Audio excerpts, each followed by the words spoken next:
Welcome to the Deep Dive. We're the place where we dig into those systems, the ones that shape our everyday lives, things we often do automatically, almost instinctively, but maybe lately feel a bit weird about.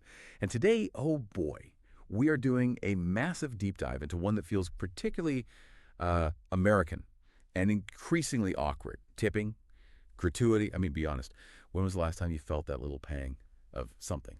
Pressure, guilt, when you bought like a prepackaged sandwich maybe?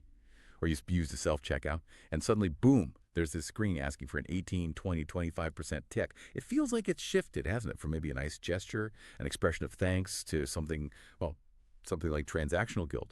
So our mission today, it feels pretty necessary, actually. We're going to unpack this really complex stack of sources we've gathered. We got economic studies, policy reports, even some really candid server testimonies. We want to understand the real mechanics of tipping. We're going to trace its frankly, surprising history, its roots in post-Civil War racial dynamics. We need to explain why so many skilled workers fiercely, passionately defend a system that critics are calling, well, degrading. And importantly, we'll look at what real viable solutions might actually look like for the future of how people get paid in the service industry. Yeah, and what's really striking when you dive into these sources is this fundamental conflict.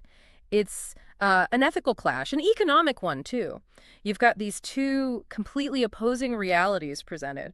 On one hand, you have, critics, advocacy groups pointing out, and correctly, based on the evidence, that tipping as a system, its very structure, is rooted in historical exploitation. It reinforces systemic inequalities, race, gender, you name it, and it promotes instability for workers. Okay, that sounds pretty damning. It is. But then, flip the coin.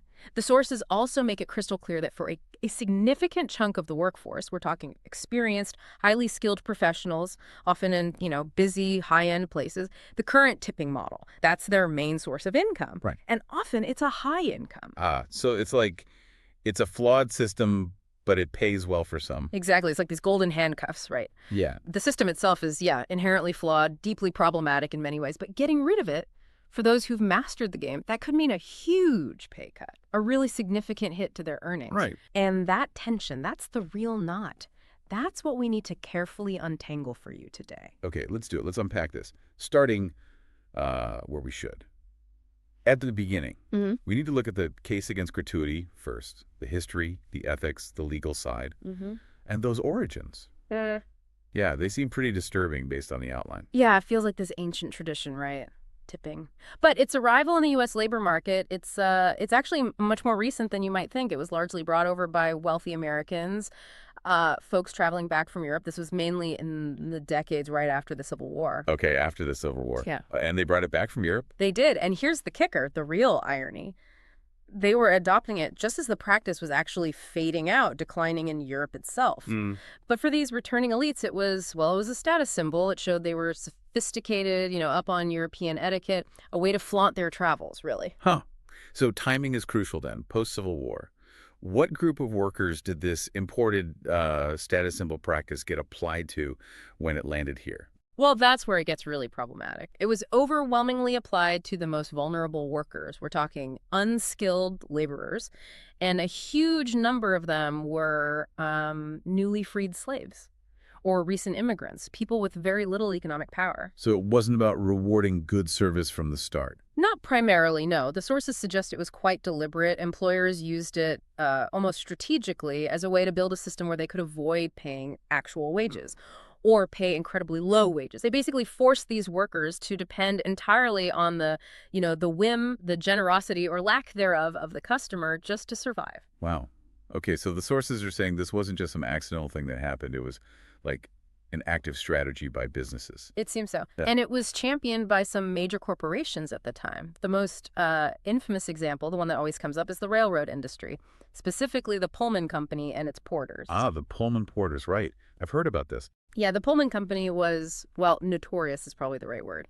They openly, flagrantly underpaid their porters, who were predominantly African-American men. They forced them into this position of complete financial reliance on tips from passengers. How do they even justify that? Well, the company kind of framed it cynically, perhaps, as appealing to the public's sense of charity. The messaging was like, oh, passengers should, take care of these men providing this really attentive, personalized service on the trains. Meanwhile, the company could keep labor costs incredibly incredibly low and pocket the profits. So the passengers were paying the wages, essentially. Pretty much. There were reports back in the early 1900s showing a Pullman porter's base pay was. It was just shockingly low. Even if you adjust for inflation, it wasn't nearly enough to cover basic living costs. The tip wasn't a bonus, it was absolutely essential for survival. That creates a terrible power dynamic, doesn't it? Absolutely profound. Imagine, the porter had to put up with pretty much anything, right? Any difficult request, any rudeness, any indignity from a passenger, because his family's rent, their food, depended entirely on that specific passenger's mood and whether they decided to leave a tip. Yeah. It basically set this precedent, this standard, where employers could just explicitly shift the entire responsibility, moral and financial, for a worker's basic livelihood directly onto the consumer and off of their own books. Okay, that's a pretty bleak origin story.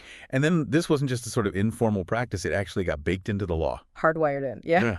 When the U.S. passed its very first national minimum wage law, that was the Fair Labor Standards Act, the FLSA back in 1938, tip workers were just left out, explicitly excluded. Excluded entirely. For decades, they had no federal minimum wage protection at all. It wasn't until the mid-1960s, really pushed by the civil rights movement and growing labor activism, that tipped workers were finally brought under the FLSA umbrella. Okay, so progress, finally. Well, yes and no. That inclusion came with a really critical catch. A compromise, if you will. It established this two-tiered wage system, and that's where we get the concept of the subminimum wage for tipped workers. The subminimum wage. Yeah. Right. And that rate, it hasn't exactly kept up with the times, has it? It's basically frozen in time. It's a constant reminder of that historical inequity.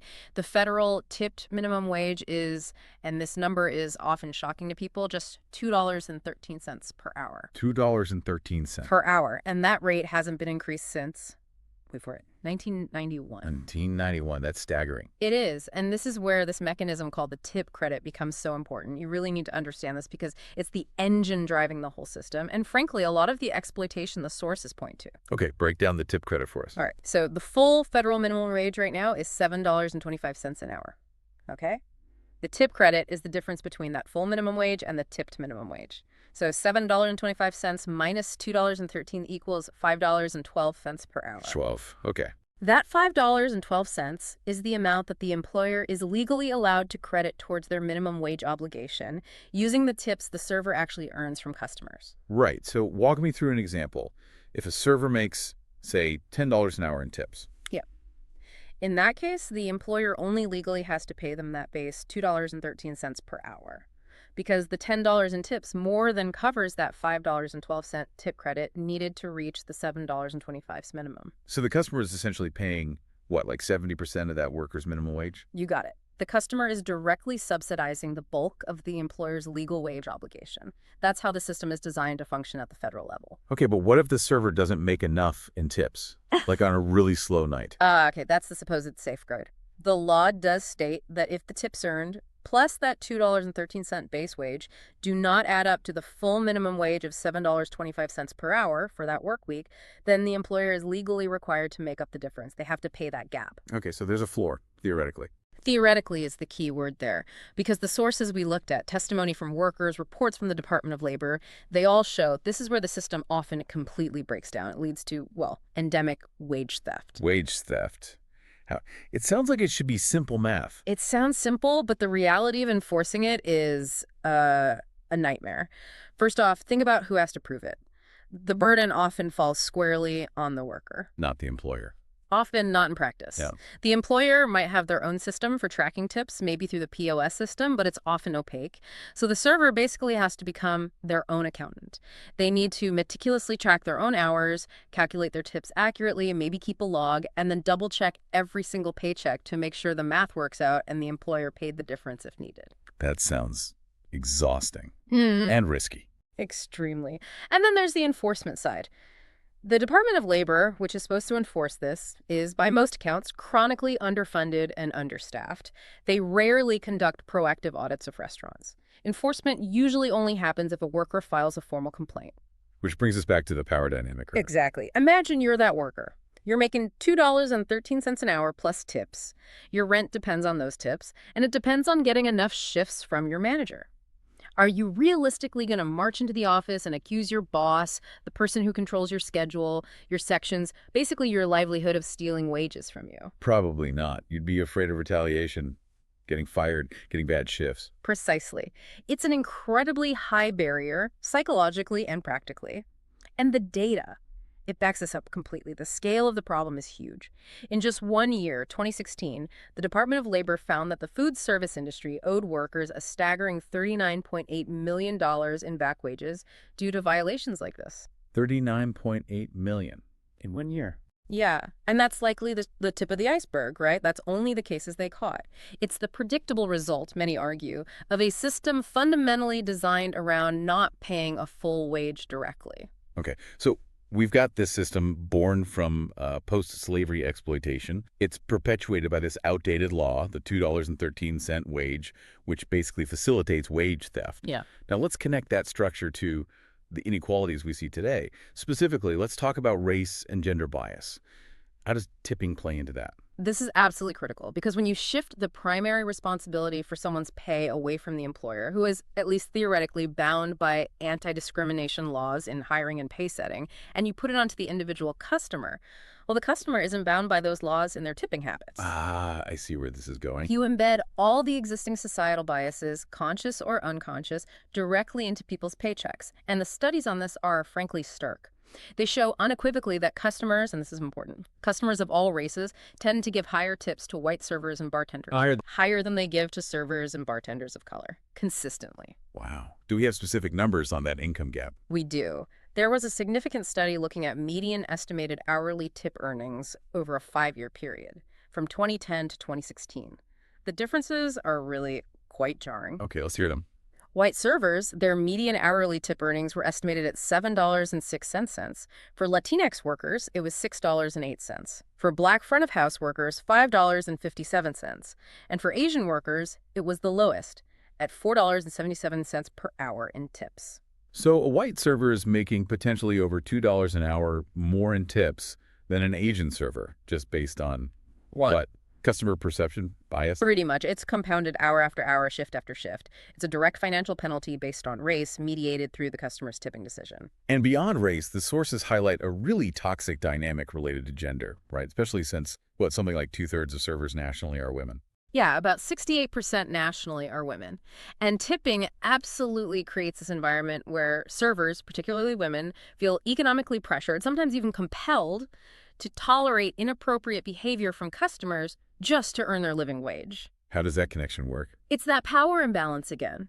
If a significant portion of your income depends on keeping that customer happy, you might feel you have to laugh off an inappropriate joke, ignore a suggestive comment, or undo behavior you otherwise wouldn't because you can't risk losing that tip. You need it. And the stats on harassment in the industry are pretty bad, aren't they? Appalling, actually. The food service industry consistently has more sexual harassment claims filed with the Equal Employment Opportunity Commission, the EEOC, than any other industry in the country. And surveys show nearly 80%, 80, of female restaurant workers report experiencing some form of sexual harassment, mostly from customers. 80%. That's unbelievable. And the sources connect this directly back to that $2.13 subminimum wage. How does that specific wage make harassment more likely? Because it dials up the desperation and the dependency. If you're working in one of the states that still uses the federal $2.13 tipped minimum wage, your reliance on those tips is absolute. That financial vulnerability can be, and sadly often is, exploited. Exploited by customers. By customers and sometimes even by management. The data is really clear here. Women working in those $2.13 states are twice as likely to report experiencing sexual harassment from customers compared to women working in states where they get the full minimum wage plus tips. Twice as likely. And it goes further. Yeah. Those same women in the $2.13 states, they're 3 times more likely to report being told by their own management to alter their appearance, dress sexier, wear more makeup specifically to appeal to customers, and increase tips. Wow. The system effectively monetizes their vulnerability. It ties their financial survival directly to their willingness to play along, to cater to customer desires, even if that means enduring degradation or harassment. It's a deeply problematic consequence of making workers dependent on customer whims rather than a guaranteed wage. Okay, so we've laid out a really powerful case against tipping. Rooted in ugly history, enabling wage theft, driving inequality and harassment. Yeah. It sounds completely indefensible, but this is huge but, isn't it? This is where the deep dive gets really complex. Mhm. Because many servers, especially experienced ones, they actually defend this system, sometimes fiercely. So we absolutely have to look at the other side, the economic reality for the skilled worker. This is the counterpoint. It is, and it's absolutely essential to understand this perspective to grasp the whole picture. Because for a certain segment of the workforce, we're talking servers who are really good at their jobs, charismatic, efficient, maybe working in high-volume restaurants, upscale dining, popular bars for them. The current tipping system allows them to earn significantly more money than any realistic fixed wage an owner would likely offer them. More money. How much more? Potentially a lot more. They look at proposals to abolish tipping and introduce, say, a higher fixed hourly wage or salary, and they don't see fairness or stability. They see a pay cut, a massive pay cut, often. Okay, let's make this concrete. The sources had a specific anecdote, right? A server who calculated their earnings. Yeah, there was one example cited, a server working, I think it was about 32 hours a week. They combined their hourly wage, which was maybe $12 in that state, plus their tips, and they estimated they were pulling in about $1,000 a week. $1,000 for 32 hours. Roughly, yeah. And that was after tipping out their support staff, like the bussers and bartenders. Okay, so do the math for us. What does that work out to annually or hourly? If you annualize that, it's around $48,000 a year for what's essentially part-time hours by some standards. And hourly, that comes out to over $32 an hour, $32.78 to be precise in that example. $32 an hour. Okay, that's a significant income. That's a professional wage. It absolutely is. And this is the reality for many top earners in the busy parts of the industry. They are skilled professionals, make no mistake. So now compare that $48,000 a year, or $32 plus an hour, to what's often thrown around as an alternative fixed salary in some of these no-tipping models. Maybe, what, $35,000 a year? Right. If you propose replacing their current potential with a fixed $35,000 salary, that skilled server is looking at potentially a 27% pay cut based on that specific example. 27%. Okay, yeah, I can see why they'd resist that. It completely changes the frame, doesn't it? It shifts the entire perspective. And we have to be clear, this high-earning server probably isn't the person barely scraping by on $2.13 an hour in a slow diner in a small town. They're likely in a busy urban market. They know food, they know wine, they manage multiple tables under pressure, they anticipate needs. They basically orchestrate the entire dining experience for their guests. They're hospitality professionals. Exactly. And for them, tipping directly rewards that skill, that performance, that personality. So the argument from their side is that the volatility, the uncertainty of tips is worth it because the ceiling is so high. That's a big part of it. Tipping provides this immediate, direct financial feedback. You have a great night, you connect with your tables, you work hard, you hustle during a long, grueling shift. You see it directly in your pocket at the end of the night. The income potential is much higher. And a fixed wage wouldn't offer that same incentive. That's the argument. They see a fixed wage, even a relatively high one, like $25 an hour, as settling. It offers stability, sure, but it caps their ambition. They argue that if you abolish tipping entirely, you'd see a massive talent drain. It's a talent drain, meaning? Meaning all these really experienced, knowledgeable, high-performing servers and bartenders, they'd leave the industry. They'd go look for other careers, sales, management, something else that offer comparable wages, maybe better benefits, and more potential for growth, rather than taking a pay cut to stay in restaurants. And restaurants need those skilled people. Desperately. Especially higher-end places. They rely on these professionals to deliver the experience customers expect. So from this perspective, tipping, despite all its flaws we discussed, is the mechanism that currently keeps these vital, skilled workers in the industry. It pays them what they feel they're worth in a way management often won't or can't through fixed wages alone. Okay, so that's the individual server's perspective on earnings. But the tipping system, particularly tip pooling, also plays this internal role in distributing money, right? Yeah. Especially to the back-of-house staff. Yes, absolutely. Tip pooling, or tipping out, is a crucial part of how many restaurants function internally. It's the practice where the server, who directly receives the tip from the customer, then gives a percentage of those tips to other staff members who supported them. Who typically gets tipped out. It varies, but common recipients include bartenders who made the drinks, food runners who bring plates from the kitchen, bussers who clear tables, sometimes the host who seated the guests. And really importantly in this discussion, often the back-of-house staff, the cooks, the line cooks, the dishwashers. Right, the people who make the food but don't interact with the customer directly. What kind of percentages are we talking about for tip outs? Again, it varies a lot depending on the restaurant's model, but you might see a structure where, say, the server tips out 10% of their tips to the bar, maybe 5% to the host or busser pool, and then maybe another 10% or even more goes to the kitchen staff. Why tip out the kitchen? How does that help the server? Because the quality and timing of the food coming out of that kitchen directly impacts the server's ability to earn tips. If the food is slow, if it's cold, if it's plated sloppily, the customer isn't happy, and who gets blamed? Usually the server. And their tip reflects that. So it's in the server's interest to have a motivated, well-compensated kitchen team. So this tip out system essentially functions as a way to boost the pay for the back-of-house staff, who often make lower fixed hourly wages paid by the owner. Precisely. It's a form of internal wealth redistribution, you could say. It allows BOH staff like cooks and dishwashers to earn significantly more, especially on busy nights. Their hourly take-home with tip-outs might push towards, say, $20, $22 an hour or more when the restaurant is packed. Which is likely much higher than the owner would pay them as a base wage. Often, yes. It creates this kind of immediate peer-to-peer equity, or at least reduces the massive pay gap that often exists between front of house and back of house.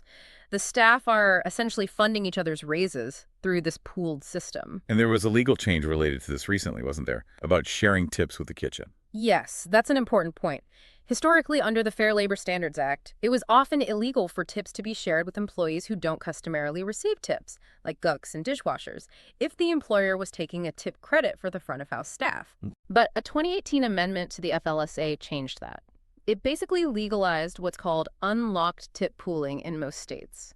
This means tips can now be shared between tipped employees, like servers, and non-tipped employees, like cooks. But there's a condition, right? A very important one. This kind of FOH-BOH tip sharing is only legal if the employer pays all participating employees, both front and back of house, the full federal or state minimum wage. They cannot take the tip credit and mandate sharing tips with the BOH. Ah, okay. So the employer has to give up the $2.13 wage advantage to enable that kind of pooling. Exactly. Which some do, but many don't, wanting to keep labor costs low. And even where it's legal, sometimes the high-earning servers still resist pooling large amounts with the BOH. Why? If it helps their colleagues and ensures good food. Because, again, they often see the tip as a direct payment for their individual performance and service. They feel they earned it by working the floor, charming the customer, managing the experience. They can resent having to give away a significant chunk, especially if the BOH staff already has a higher guaranteed base wage than the servers do in states with the $2.13 model. So it comes down to a philosophical difference. Is the tip for the server or for the whole team effort? Pretty much. Is it a reward for individual hospitality, or is it payment for the collective dining experience? The system forces that tension. And all of this, the high potential earnings, the pooling debates, the resistance to fixed wages, it's all happening against the backdrop of the restaurant industry's fundamental economics, right? Mm-hmm. Those famously thin profit margins. That's the elephant in the room, always. You look at other sectors, tech, retail, manufacturing, they might operate with profit margins of 20, 30, even 40% or more. The restaurant industry, it's brutal. Margins are incredibly thin. How thin are we talking? On a good year, a successful restaurant might be lucky to clear 4% to 7% profit. Many operate on even less or just break even. It's a high-risk, low-margin business for most operators. Okay, so when we talk about just raising all wages, significantly paying everyone $25 or $30 an hour base pay to eliminate tipping, restaurant owners argue that's just not feasible. They argue it would require huge menu price increases. If your profit margin is only, say, 5%, and you suddenly have to increase your labor costs by 20% or 30% across the board to match what top servers make in tips. Yeah. Well, you'd have to raise menu prices by probably at least that much, maybe more, just to cover it. And they could kill the business. It could wipe out their entire profit margin, or worse, they'd risk pricing themselves out of the market. So tipping, from the owner's perspective, acts as this crucial shield. A shield how? It allows them to keep their menu prices artificially lower, making them look more competitive on paper, because they're relying on the customer to make up the difference, to subsidize the true cost of labor via the tip. So the system persists because owners need it for margins, skilled servers need it for high income, and customers. Well, Maybe customers prefer the illusion of lower prices. That's a big part of the inertia. Economists cited in the sources note that on average, skilled servers do earn more under the current system than they likely would under a mandatory fixed wage hike that owners could realistically afford. And customers, despite complaining about tip fatigue, often do prefer the lower upfront menu price and the feeling of control or generosity that comes with leaving a voluntary tip. It's a complex equilibrium, even if it's built on shaky foundations. Okay, so we've wrestled with the exploitation angle, and Yeah. we've heard the economic defense from the skilled workers side. Now let's bring in the third key player here, us, the diner, the customer, the person who's actually paying the tip, and increasingly the person feeling pretty worn out by it all, tip fatigue. But before we get into the fatigue, let's just establish the baseline. What is the current sort of gold standard for tipping in a traditional sit-down restaurant today? Has it changed? Oh, it definitely has crept up. If you go back maybe 5, 10 years, 15% was widely considered standard, maybe 18% for good service. Now, the sources, the etiquette guides, they pretty much all agree. 20% is the expected baseline for decent service in a full-service restaurant. 20% minimum. Pretty much, yeah. And generally, that's calculated on the pre-tax amount on the bill. Although, if the service was truly outstanding, tipping 20% on the after-tax total is seen as a generous acknowledgement. And what about when things go wrong? Like the food takes forever, something's messed up. Is 20% still expected then? This seems to cause a lot of friction. It does. And the industry line generally is, yes, you should still tip the server 20%. The argument is that slow food or mistakes with the order, those are usually issues with the kitchen or maybe management understaffing. It's rarely the server's fault, but they're the ones delivering the bad news. So the tip is for their effort, their attitude, not necessarily the outcome. Exactly. It's meant to reward the service they provided, running back and forth, checking on you, managing the situation regardless of problems originating elsewhere. Yeah. Now, whether customers always agree with that logic, that's another story. Right. And tipping isn't just for sit-down meals anymore, is it? It's spread everywhere, and the rules feel confusing. Yeah. Can we run down some of the common expectations in these other non-traditional settings? Yeah, let's try. It's definitely a minefield. Okay, so fast casual places like Chipotle, Panera, your local sandwich shop where you order at a counter, but they might bring food out, or bus tables. Yeah. There, the expectation is creeping up because staff are doing more than just ringing you up. They're prepping, assembling, sometimes running food, cleaning. So 20% is becoming more expected there too, which surprises some people. If it's really minimal interaction, like just handing you a cup, then maybe just adding $1 or $2 is more common. Okay. What about bars? That always seems tricky. Bars are definitely nuanced. If you're at a packed dive bar, ordering simple beers or well drinks, the standard is often still just $1 per drink. Quick transaction. Yeah. But if you're sitting down at a nice cocktail bar taking up space and the bartender is spending time making you a complex $18 craft cocktail, Yeah. then 20% of the check is generally expected. You're paying for their skill, their time, and the real estate you're occupying at the bar. Okay. Coffee shops, bakeries, food trucks. The little square reader always pops up. Yep, that's where the $1 or $2 per order rule often comes in, especially if they're just handing you something pre-made like a muffin or a drip coffee. If they're doing custom latte art or something more involved, maybe lean towards 10-15%. Food trucks, similar vibe, maybe a couple of bucks per order. Delivery, pizza, DoorDash, etc. Delivery has its own standard, driven by the fact that drivers use their own cars, pay for gas, and cover a lot of ground. The general consensus seems to be a $5 minimum tip or 15-20% of the order total, whichever is higher. You have to factor in their costs. Right. And then there's that niche category mentioned in the sources, the wine whales. What happens if someone orders a really, really expensive bottle of wine, like $1,000? Are they seriously expected to tip $200 on top of that? Thankfully, no. That would be pretty extreme. This is an important exception where the percentage rule doesn't quite apply. The tip is really for the service provided by the sommelier or the server handling the wine, helping with the selection, the proper decanting, the careful pouring, discussing it. So it's not based just on the price tag of the bottle. Not strictly. Yeah. While you should definitely acknowledge the expertise involved, a full 20% on a $1,000 bottle isn't standard. Instead, a fixed amount is usually considered appropriate. Maybe $50, maybe $100, depending on the level of service and interaction. It recognizes the skill without being, financially absurd, based purely on the cost of the grapes. Okay, that makes sense. Now, all this spread, this creeping expectation everywhere, a lot of it seems driven by technology, right? Mm. Those digital payment systems, the tablets. Absolutely. That's probably the single biggest driver of what we're calling tip fatigue. Companies like Square, Toast, Clover, they've made it incredibly easy for any business to add a tipping prompt to their checkout process. Even places that never had tips before. Exactly. It takes just a few clicks in the software settings to add those preset tip options, and notice they often start at 18% or 20%, nudging you upwards. So suddenly you're seeing it at retail counters, coffee shops, food trucks, QSRs, even self-checkout kiosks sometimes. What's the psychological impact of that digital prompt versus, say, the old-fashioned tip jar? It feels very different, doesn't it? The tip jar is kind of passive. There's social pressure, maybe, if others are putting cash in, but it feels voluntary. You can ignore it easily. The digital screen, it's active. It's demanding an answer. Yeah, it forces a decision. Right there, in the moment, often before you've even received the full service. You have to do this quick mental calculation under pressure, often with the employee standing right there watching you tap 18%, 20%, 25%, or the dreaded no tip button. Which feels incredibly awkward. Super awkward. It feels invasive, sometimes confrontational. Consumers report feeling ambushed or like they're being financially guilt-tripped into tipping for services that historically never involved a tip, or where the service was incredibly minimal. The tech basically enables and normalizes the ask in countless new contexts. And the data shows people are actually getting tired of this. Oh, yeah. The frustration is real and measurable. One recent survey found that 60%, 6 out of 10 consumers, say they are tired of being prompted to tip in so many different types of establishments. 60%. And maybe even more telling, 61% say they feel actively pressured to tip, even when they don't feel the service really warranted it.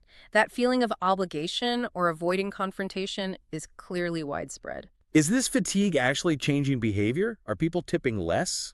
It looks like it. The data suggests a definite pullback from those higher tip percentages. Remember, we said 20% is the standard? Well, the percentage of customers reporting they typically tip 20% or more has dropped quite a bit. It was apparently around 56% back in 2021, but now it's down to just 38%. Wow, that's a big drop. It is. And conversely, you see resistance growing at the lower end. The number of consumers who say they now typically tip 10% or less, that's nearly doubled in just the last year, jumping from 19% up to 30%. So almost a third are tipping 10% or less now. Yeah. People are clearly expressing their frustration with their wallets, especially, as the sources note, when they're asked for that 20% tip for something that feels like a very minimal effort, like literally just handing them a bagged bagel or pouring drip coffee into a cup before they've even added milk or sugar. That mismatch between the ask and the perceived effort really grates on people. Okay, so if customers are so set up, and we know the system has these deep historical flaws, why don't restaurants just ditch tipping, raise the prices to cover fair wages, make it simple? Which brings us back to that paradox, customer resistance to the solution. Right. It's the great contradiction. The biggest barrier, consistently cited, is sticker shock. Restaurants that have tried moving to a no-tipping model where they raise menu prices to include service, they often struggle. Why, if the final cost is the same? Because customers are incredibly sensitive to the listed menu price. When they scan a menu and see a burger listed at, say, $24 instead of the $18 they're used to seeing elsewhere, their brain often just focuses on that higher number. They anchor to it. And they think, wow, this place is expensive. Exactly. Even if, intellectually, they know that the $18 burger at the place next door will end up costing them $22 or $23 after they add the expected 20% tip, that initial $24 price tag just feels higher. They perceive the no-tip restaurant as less affordable, even if the total out-of-pocket cost is similar or identical. Didn't a big chain try this? Joe's Crab Shack, I think? They did. It was a well-publicized experiment a few years back. They tested a no-tipping model with higher menu prices in about 18 locations. How'd it go? Ultimately, they abandoned it. They reported that customers preferred the traditional model with lower listed prices and the option to tip. And it wasn't just sticker shock. Customers also seem to really dislike mandatory fees, even if they understand the purpose. Like automatic service charges. Yeah. Surveys show overwhelming opposition. Something like 72% of people surveyed were against automatic service charges being added to their bill, even if that money goes directly to ensuring stable wages for the staff. They perceive it as sneaky or a loss of control. But wait, this is where my head spins.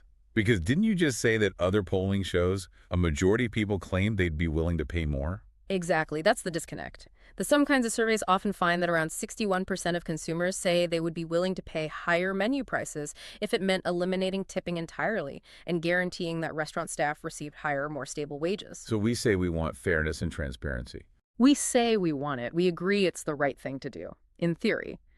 But when we're actually faced with the menu that reflects the true cost of that fairness, that higher base wage, we balk. We hesitate. We focus on the sticker price. It's a fascinating, frustrating cognitive dissonance playing out across the entire industry.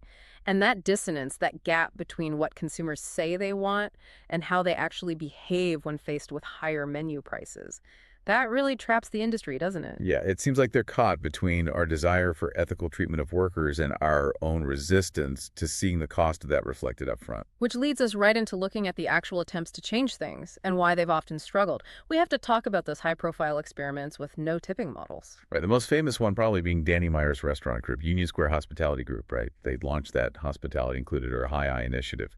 That's the one. Started back in 2015.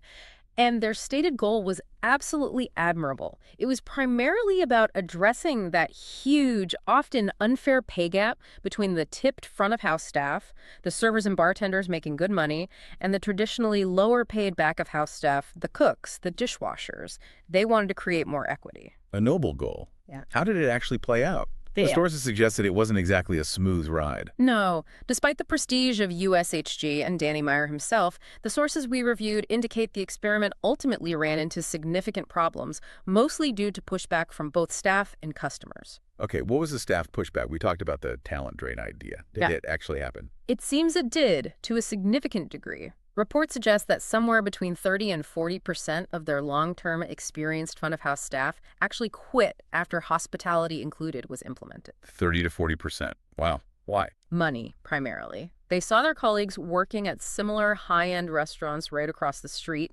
still operating under the traditional tipping model and making considerably more money per hour than they were under the new fixed-wage system. How big was that pay difference for the servers who stayed? It was pretty substantial, according to an internal memo that was cited in one source. Under the hospitality included model, the average hourly pay for front-of-house staff worked out to about $26.13. Okay, still decent, but... To compare that to what they estimated those same roles were earning with tips before the change, around $32.88 per hour. So that's over $6 an hour less. Yeah, I can see how that would sting, especially for top performers. Exactly. That kind of pay cut, even in exchange for more stability, was just too much for many of their most skilled professional servers to accept. They voted with their feet. And what about the other goal? Closing the gap between the front and back of house. Did hospitality included achieve that internal equity? It helped, but it didn't fully solve the problem, which was also revealing. Line cooks did get a raise under the HI model, which was good. Their average pay went up to around $15.88 per hour. Okay. But even with that raise, the servers under HI earning $26.13 were still making over $10 an hour more, $10.25 precisely, than the line cooks in the same restaurant under the same supposedly equitable model. So the gap narrowed, but it was still huge. Still very significant. It suggests that management was either unwilling or perhaps unable, due to customer price sensitivity, to raise menu prices high enough to truly flatten the pay structure and achieve the parity they were aiming for. And this really highlights that collective action problem, doesn't it? If only one restaurant or one group eliminates tipping. They stick out like a sore thumb. Their menu prices immediately look 15–20% higher than all their competitors who are still relying on tips. And that inevitably drives away the most price-sensitive customers, making it incredibly hard for the pioneers to survive financially. So for a no-tipping model to really work, it seems like the whole industry, or at least a whole market, would need to shift at roughly the same time. That seems to be the conclusion many draw. Individual action is just too risky in such a competitive, low-margin business. Okay, so if voluntary no-tipping models face these hurdles, what about mandatory fees? We mentioned customers dislike them, but let's revisit the difference between a service charge and a tip. Transparency seems key here. It's crucial. The legal and financial distinction is pretty clear, even if customers sometimes get confused. A service charge is a mandatory fee set by the business, often 15%, 18%, 20%. Because it's mandatory, the business controls that money. It's generally classified as part of the business's revenue, and when distributed to staff, it's treated as taxable wages, not tips. Okay, and a tip. A tip or gratuity is legally defined as a voluntary payment made by the customer above and beyond the cost of the meal. That money legally belongs to the employees, although how it's distributed can vary, pooling, etc. So what are the benefits of using a service charge model from the restaurant's perspective? The main benefits are predictability and control. It allows the business to guarantee more consistent earnings for staff, smoothing out the highs and lows of tipped income. And, importantly, because the business controls the funds, it allows for potentially fairer distribution between the front of house and the back of house, bypassing some of those tip pulling debates we discussed. But how do you overcome that customer resistance, that feeling of being hit with a hidden fee? Transparency. Absolute upfront transparency. Restaurants that use service charges successfully tend to be very clear about it. They state it plainly on the menu, on the website, maybe the host mentions it. They explain why they use it, for example, to provide stable, professional wages for our entire team, both front and back of house. And crucially, they make it clear that this charge is in lieu of, meaning instead of, a traditional voluntary tip. You should not be expected to tip on top of a mandatory service charge. So clear communication is everything. If it feels hidden or surprising when the bill comes, customers resent it.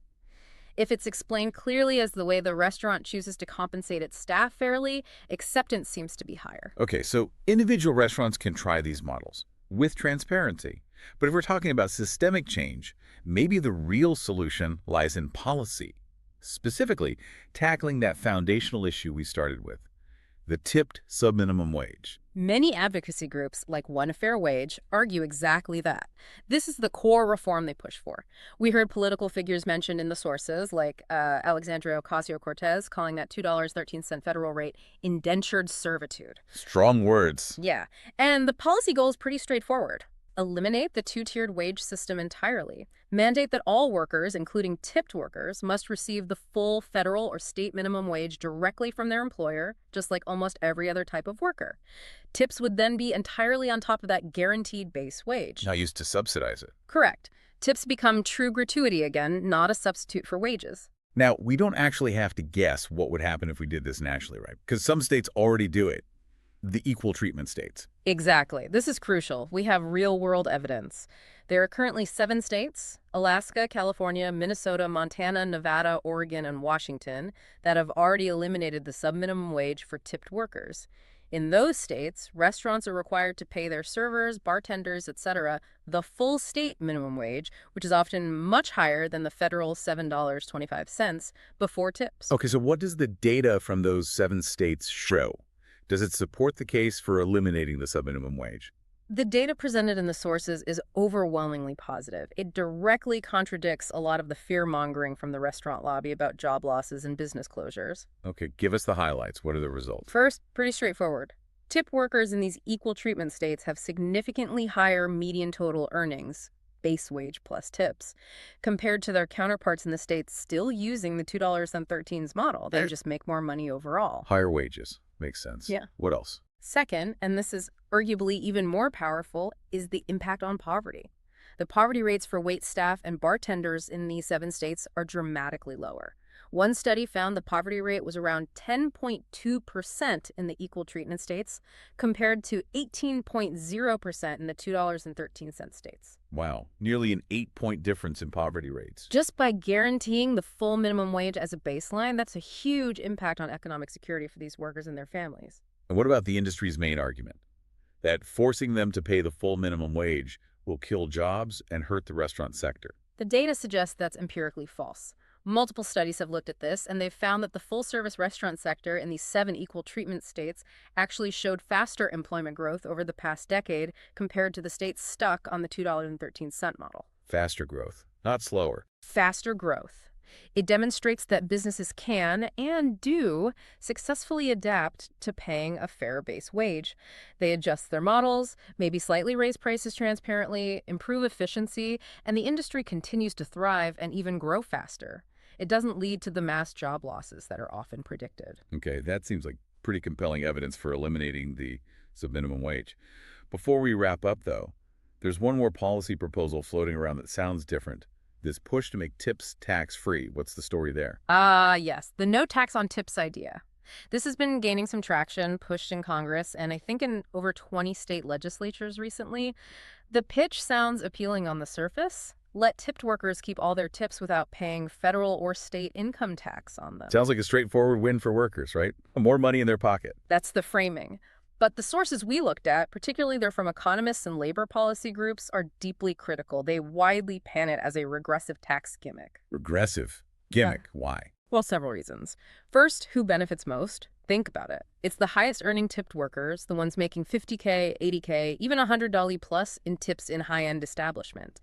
They owe the most income tax currently, so exempting tips gives them the biggest financial windfall.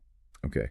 What about the lower wage tipped workers? The ones maybe just making minimum wage even with tips? For them, the benefit is much smaller or even non-existent. Many low-wage workers already owe very little or zero federal income tax due to standard deductions and credits. So exempting tips doesn't actually put much more cash in their pockets. But could it actually harm them? The sources suggested that. Yes, and this is the really insidious part. Eligibility for crucial anti-poverty tax credits, like the Earned Income Tax Credit, EITC, and the Child Tax Credit, CTC, is based on reported income. If you suddenly exclude a huge chunk of a low-wage worker's income, their tips from their taxable income, their reported earnings might fall below the threshold needed to qualify for these credits or reduce the amount they receive. So making tips tax-free could actually make some of the poorest workers lose benefits and end up worse off overall. That's the major concern, yes. It's regressive because it primarily helps the highest earners and could harm the lowest earners. And what about the gimmick part? The criticism there is that it's a distraction from the real issue, low base wages, and it opens the door for widespread tax avoidance. If tips become tax-free, what stops other high-income professionals, think consultants, personal trainers, maybe even lawyers or doctors, from trying to reclassify their fees or payments as tips to avoid taxation? Creating a massive loophole. A potentially huge one, yeah. It could seriously erode state and federal tax bases, which pay for public services. And importantly, it takes all the pressure off employers to actually raise base wages. They can continue paying $2.13 an hour, knowing the government is giving their workers a tax break instead. The benefit effectively shifts from worker pockets to subsidizing the employer's low wages, critics argue. Okay, so the tax-free tips idea, while sounding good, seems fraught with problems according to these analyses. Deeply problematic, yes. The consensus among most labor economists seems to be that focusing on eliminating the subminimum wage is the far more direct and equitable way to improve workers' financial stability. Right. Wow.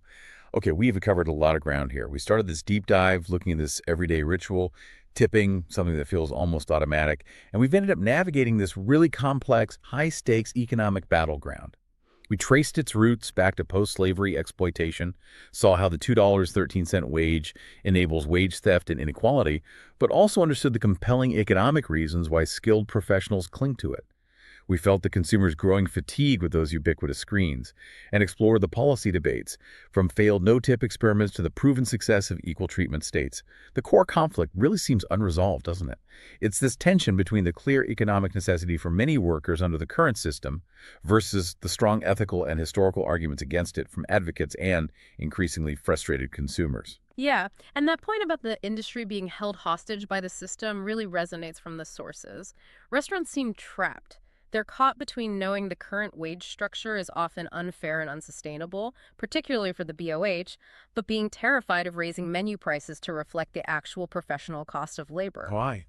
Because they fear us. Yeah. The customer. They fear that sticker shock. They fear being the first one to blink, the first one to put that $24 burger on the menu when everyone else still lists it at $18 plus an expected but optional tip. They're afraid we'll judge them on price alone and walk away, even if we say we want fairness. Which brings us to the final, maybe provocative question for you, the listener, to think about. We have the evidence. We know the alternative, paying a full minimum wage plus tips, works. We have 7 states demonstrating it improves worker well-being, reduces poverty, and doesn't kill the industry. In fact, it seems to correlate with faster growth. We also say 61% of us, apparently, that we would be willing to pay higher menu prices to guarantee those fair wages and eliminate tipping. So if all that is true, why do we, collectively, continue to choose or at least tolerate a system built on transactional guilt, historical inequity, and often opaque pricing. Why aren't we demanding the price transparency and the guaranteed professional wages for everyone involved in growing, preparing, cooking, and serving the food we enjoy? Something to chew on.